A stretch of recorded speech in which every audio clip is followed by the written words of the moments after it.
Hermanos, estamos en este lugar bendito. Aquí está la primera ermita, la casita sagrada, como dice Santa María de Guadalupe, que ella tanto desea, tanto quiere, para ofrecer ahí como central a Jesucristo, su Hijo amado. Estamos en las afueras de esta parte de la ex parroquia de Indios. Al interno, como vimos, está hacia la parte de la sacristía, está lo que sería la primera ermita, y de hecho funcionó como sacristía de este templo, que se hizo más hacia el sur, es decir, se alargó hasta donde ustedes están viendo la fachada, más o menos a mediados del siglo XVII.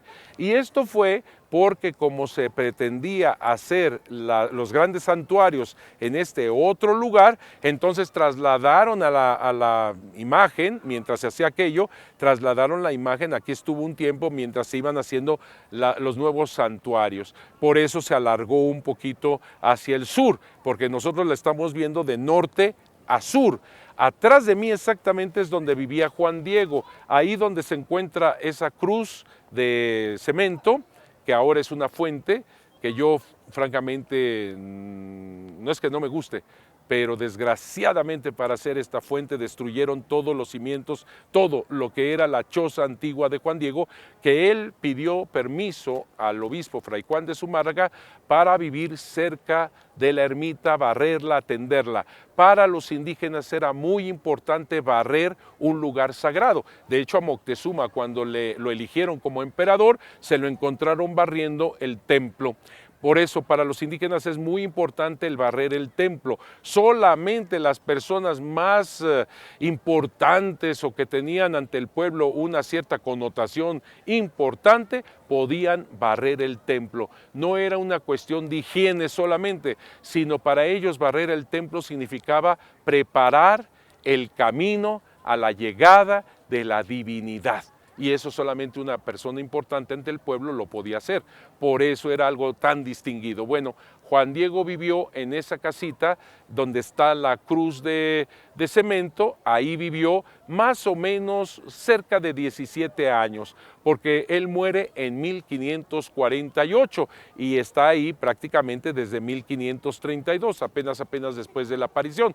Entonces ahí se dedicó como una especie de vida contemplativa, a orar, a hacer penitencia. Él comulgaba, él acostumbraba ponerse incluso malla así muy fuerte para hacer esa penitencia.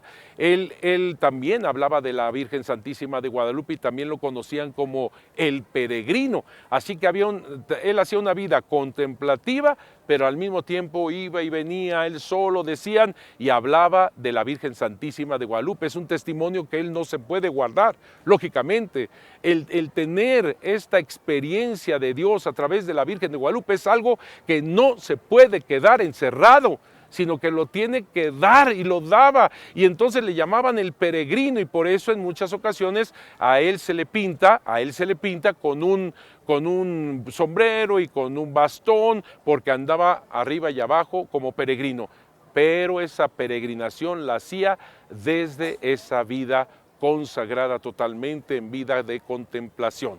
Así que aquí Juan Diego vivió, y prácticamente toda esta tierra se podría decir juandieguina. Yo incluso estoy tratando de ver de que en vez de que se llame ex parroquia de Indios, poderle poner santuario de San Juan Diego. Yo creo que sería muy justo, porque te voy a decir otra cosa muy importante. Cuando él muere en 1548, lo van a enterrar precisamente a la ermita que se encuentra a estas espaldas. O sea, ahí está su casita, atrás está el santuario, y en lo que sería la primera casita sagrada de Santa María de Guadalupe, exactamente ahí lo entierran. En 1548 ya habían enterrado el 15 de mayo de 1544 a Juan Bernardino, que por la peste él murió un poquito antes, como ves, el 15 de mayo de 1544, y posteriormente Juan Diego en 1548. Los dos están enterrados en esta primera ermita. Fíjate qué maravilla. Y aquí nuestros hermanos están comprendiendo un poquito más, ¿eh? Que Dios los bendiga mucho. Cuídense mucho.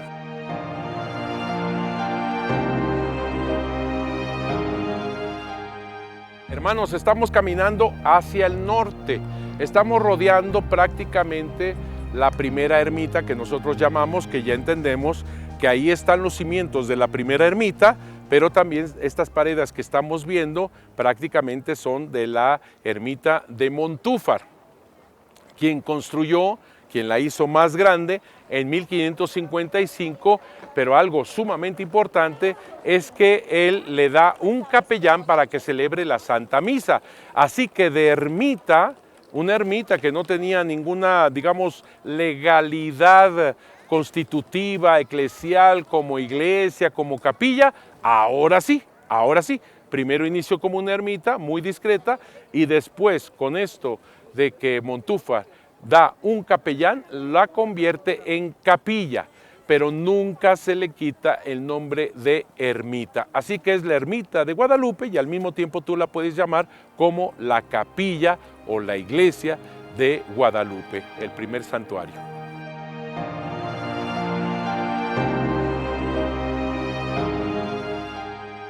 Ya nos estamos acercando a este templo hermoso del Pocito. El Pocito surge de una fuente cuando se aparece la Virgen de Guadalupe y está esperando a Juan Diego que baje con las flores. Ahí surge esta agua aluminosa, como le llaman, y de ahí pues comienza a la gente a acercarse a tomar de esta agua, se va sanando y entonces por eso viene mucha gente para hasta bañarse en el Pocito.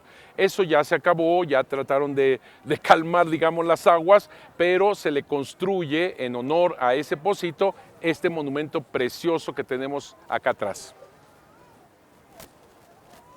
Síganme. Y entonces, exactamente enfrente del Pocito se encuentra en este lado la parte externa de la primera ermita. Ustedes pueden ver los muros cómo se están doblando, cómo se están cayendo hacia enfrente, prácticamente hacia el interno, ¿ven? Esta pequeña es la primera ermita, pero realmente estamos viendo los muros de Alonso de Montúfar, el segundo arzobispo de México. Él no inventó la cuestión de la Virgen de Guadalupe, que quede claro, fue en tiempos de Zumárraga cuando se aparece la Virgen de Guadalupe ante Juan Diego. Es un hecho real, obviamente, pero trasciende, y un enamorado es el segundo arzobispo también, quien le aumenta el tamaño de la primera ermita. Y todavía hay más que no te debes de perder.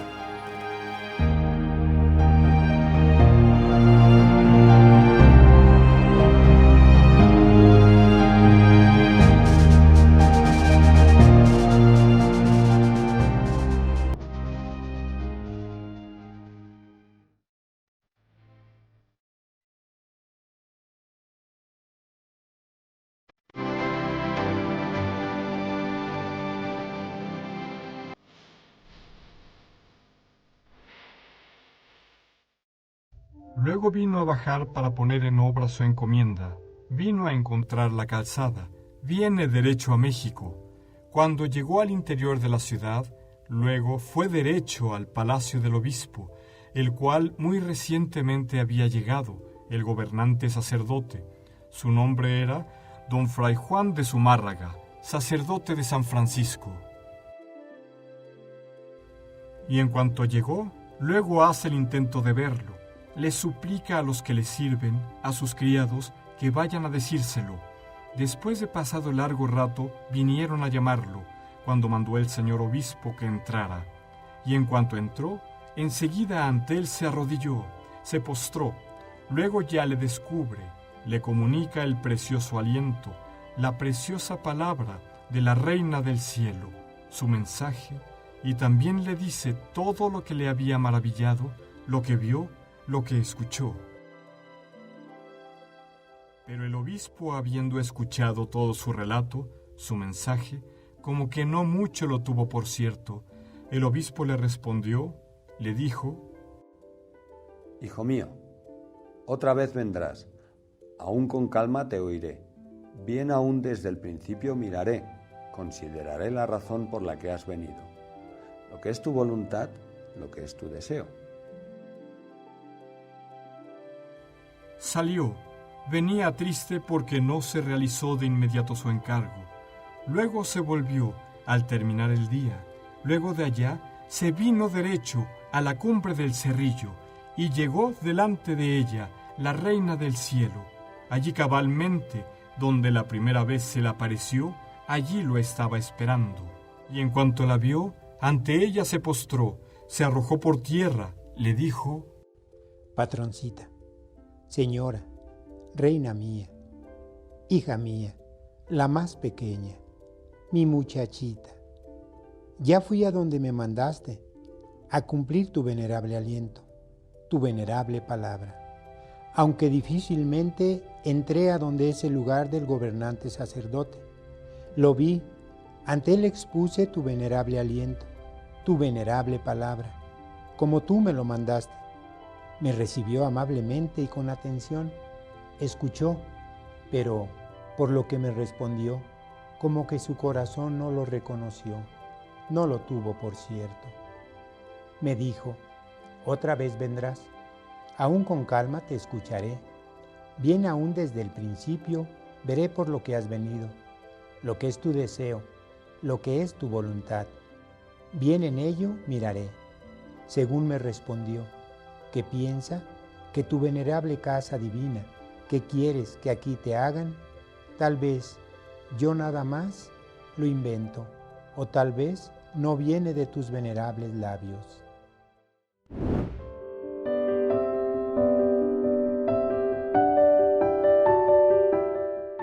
Hermanos míos, estamos en este lugar bendito. Estoy bajando unas escaleras para llegar a lo que les había dicho del Pocito, una de las construcciones más hermosas de todo el tiempo, que algunos le llaman virreinal, todo el tiempo colonial. Bueno, todo ese tiempo, porque fue construida en 1777 y terminan en 1790, y como les digo, es un exvoto, porque nadie quería cobrar nada, todo era para la Virgen Santísima, incluso el arquitecto, los albañiles, todo mundo quería dar su trabajo, su esfuerzo a favor de la Virgen Santísima de Guadalupe. Así sucede, así pasa. Es una construcción hermosa, rara, realmente no vas a encontrar algo semejante en todo, yo creo que en toda América. Es semirredonda, eclíptica que le llaman, y todo es para cubrir lo que todavía hay algunos vestigios de lo que es el Pocito. Aquí es donde la Virgen Santísima de Guadalupe esperó a Juan Diego mientras él subía el cerro del Tepeyac, que se encuentra ahí. Cuando va Juan Diego subiendo por las flores, la Virgen lo espera y dice la tradición que surge esta agua aluminosa que empezó a sanar a muchas personas. Tan es así que en el siglo XVII hubo hasta baños. Luis Lasso de la Vega fue uno de los capellanes del santuario de Guadalupe y él dice que construyó baños para hombres y para mujeres, porque la cosa estaba abierto a todo mundo, porque todo mundo quería obviamente de esta agua para sanar. Así que tiene esta particularidad de ser saludable, y recordamos que la Virgen Santísima de Guadalupe tiene en su inmaculado vientre a Jesucristo nuestro Señor. Él es quien sana y salva a través de la Virgen de Guadalupe. Vamos al interno, que es una maravilla.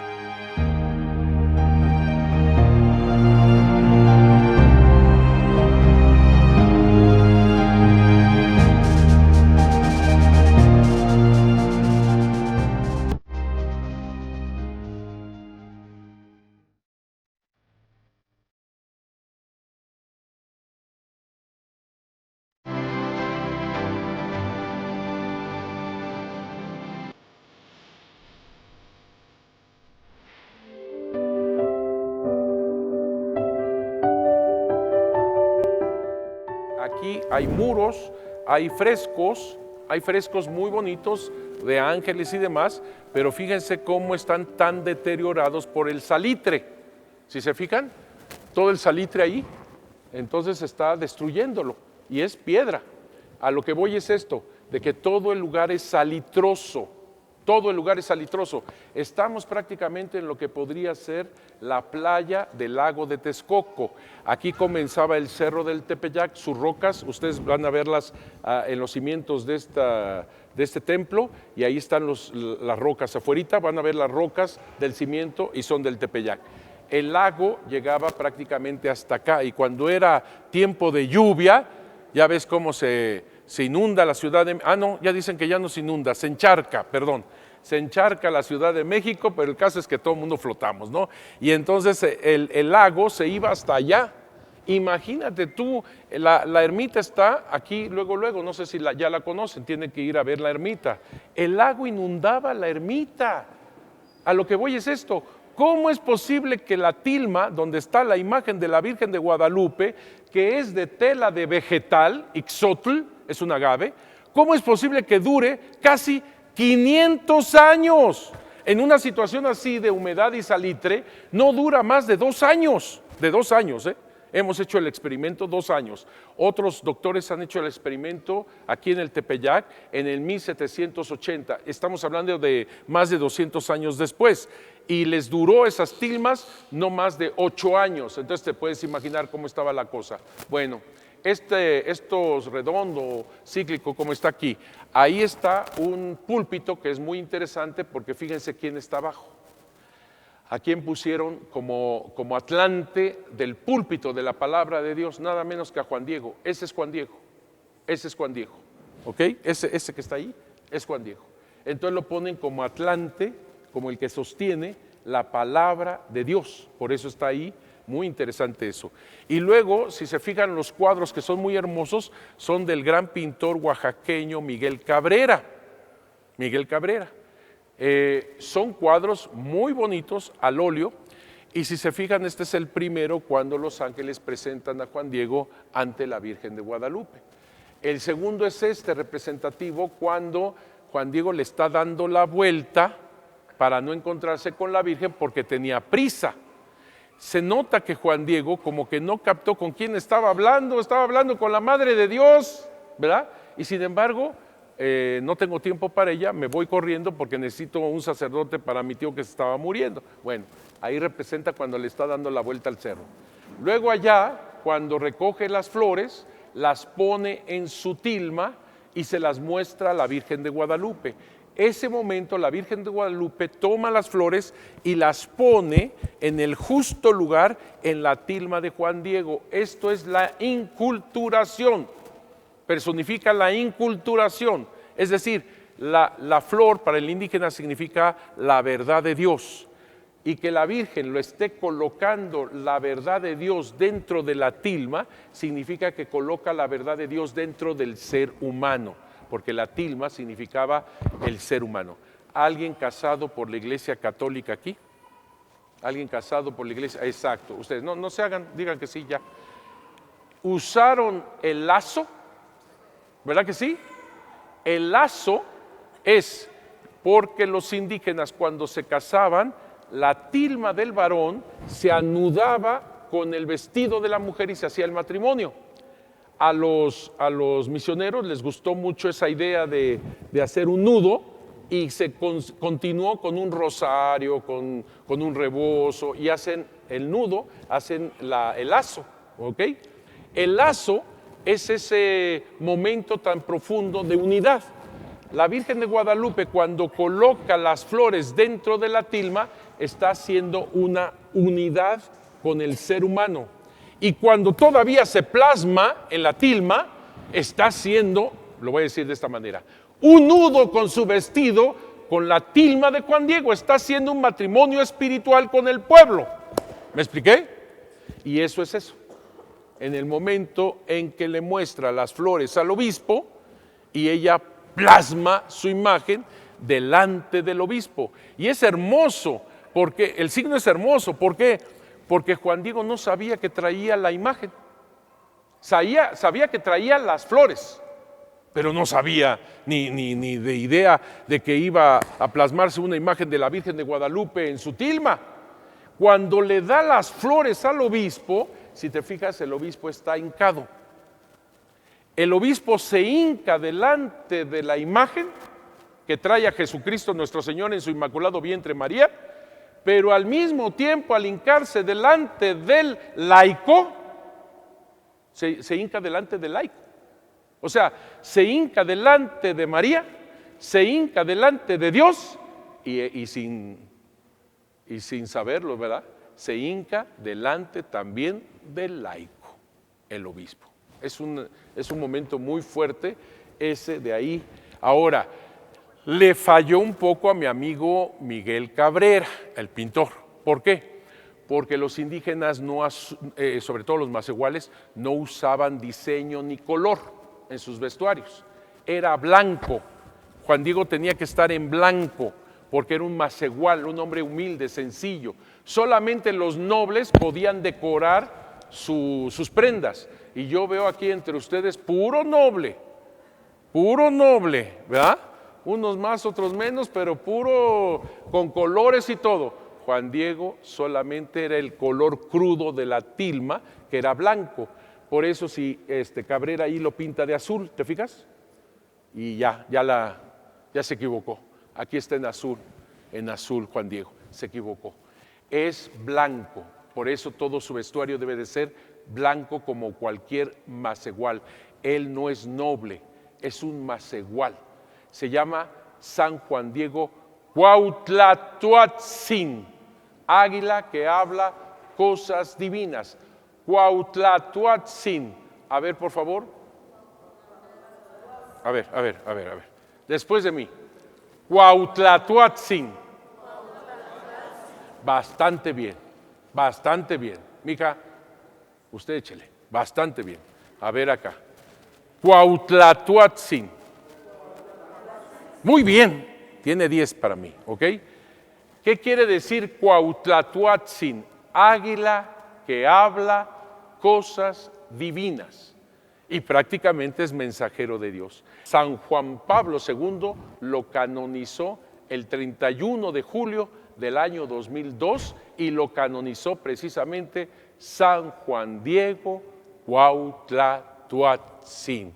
Tenemos un gran mexicano delante de la Virgen de Guadalupe que intercede por nosotros. Qué bueno que vinieron a esta casita maravillosa. Que Dios los bendiga mucho.